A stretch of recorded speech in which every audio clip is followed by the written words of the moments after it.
जय माता दी। आज के इस वीडियो में जानेंगे हम सभी 2021 में जीवित पुत्रिका व्रत कब है, यानी कि जिसे हम सभी जितिया व्रत के नाम से भी जानते हैं। इसके शुभ मुहूर्त को जानेंगे, साथ ही साथ जितिया व्रत का महत्व क्या है और जितिया व्रत की सबसे पावन कथा क्या है, ये सब कुछ आपको इस वीडियो में बताने वाले हैं। साथ ही साथ बताएंगे जितिया व्रत से जुड़ी हुई कुछ महत्वपूर्ण बातें, तो इसीलिए ये वीडियो बहुत खास है, अंत तक जरूर देखिएगा।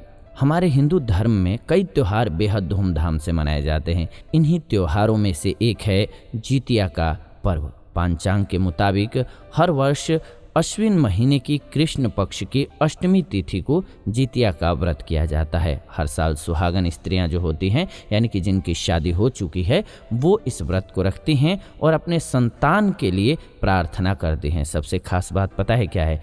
इस व्रत में ना किसी प्रकार का अन्न, ना ही किसी प्रकार का फल, सब्जी या फिर किसी भी प्रकार से पानी का यानी कि लिक्विड का सेवन करती हैं, यानी कि निर्जला और निराहार रह करके व्रत करती हैं माताएं हमारे लिए। तो हमारी माता के लिए हमारे मन में जो पहला शब्द आता है, यानी कि आपके मन में जो पहला शब्द आता है, वो कमेंट में ज़रूर लिखिए कि अगर एक वर्ड में आपको माता जी को डेडिकेशन देना हो, डेडिकेट करना हो एक वर्ड, तो वो कौन सा वर्ड करेंगे? क्योंकि वैसे तो एक वर्ड में डिस्क्राइब करना बहुत मुश्किल है, तो चलिए एक वाक्य में कर सकते हैं। ज़रूर कोशिश कीजिए कि क्या ऐसा वाक्य होगा जो डेडिकेट करना चाहेंगे और उसको आप फॉलो भी करें, मतलब भी रखते हो, ऐसा ही वर्ड लिखिएगा कि वो ज़रूर कर सकते हैं अपने माँ के लिए, ऐसा ज़रूर लिखिएगा।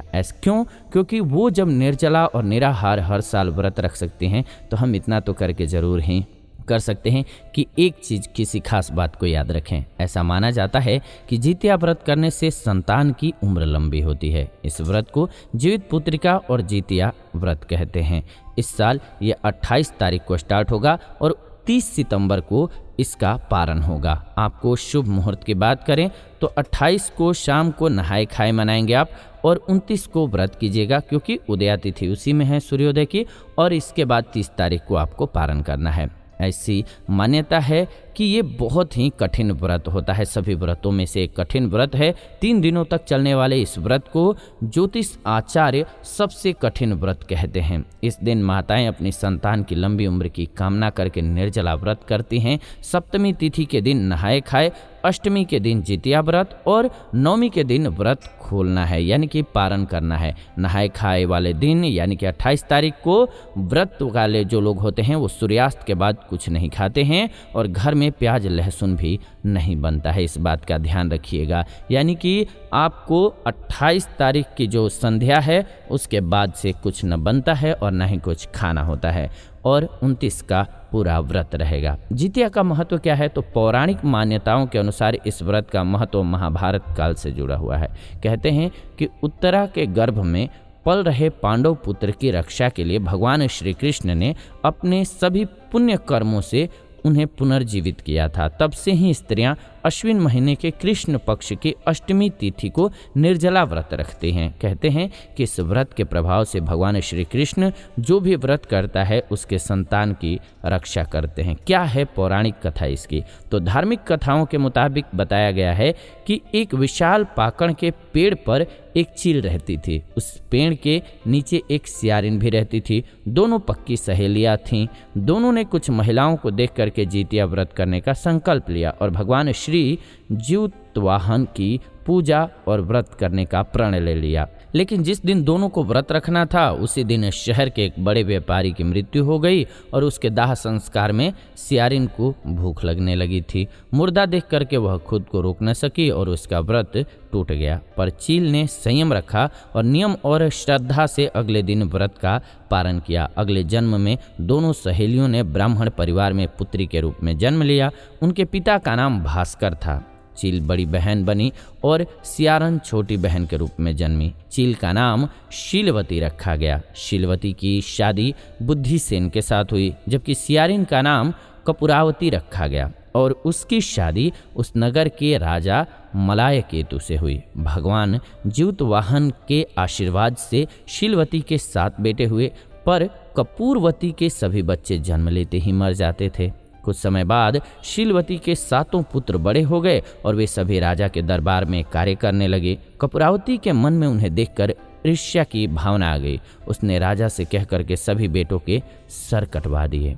उन्हें 7 नए बर्तन मंगवा करके उसमें रख दिया और लाल कपड़े से ढक करके शीलवती के पास भिजवा दिया। यह देख करके भगवान जीतवाहन ने मिट्टी से 7 भाइयों के सिर बनाए और सभी के सिरों को उसके जड़ से जोड़ करके उन पर अमृत छिड़क दिया। इससे उनमें जान आ गई। 7 युवक जिंदा हो गए और घर लौट आए। जो कटे सिर रानी ने भेजे थे वे फल बन गए। दूसरी ओर रानी कपूरावती बुद्धिसेन के घर से सूचना पाने को व्याकुल थी। जब काफ़ी देर सूचना नहीं आई तो कपूरावती स्वयं बड़ी बहन के घर गई। वहाँ सबको जिंदा देख करके वह सन्न रह गई। जब उसे होश आया तो बहन को उसने सारी बात बताई। अब उसे अपनी गलती पर पछतावा हो रहा था। भगवान जीतवाहन की कृपा से शीलवती को पूर्व जन्म की बातें याद आ गईं। वह कपूरावती को लेकर के उसी पाकड़ के पेड़ के पास गई और उसे सारी बातें बताई। कपूरावती बेहोश हो गई और मर गई। जब राजा को इसकी खबर मिली तो उन्होंने उसी जगह पर जाकर के पाकड़ के पेड़ के नीचे कपूरावती का दाह संस्कार कर दिया। तो इस प्रकार से ये एक लौकिक कथा भी है। इसकी पौराणिक कथा तो महाभारत से जुड़ी हुई है जो हमने आपको सुनाई, और ये एक लोक की कथा है। तो ये आज की वीडियो रही आप सभी के लिए जो कि जीवित पुत्रिका व्रत से रिलेटेड रही। ऐसी ही जानकारीपूर्ण नई वीडियो इस चैनल के माध्यम से हम लेकर के आते रहते हैं।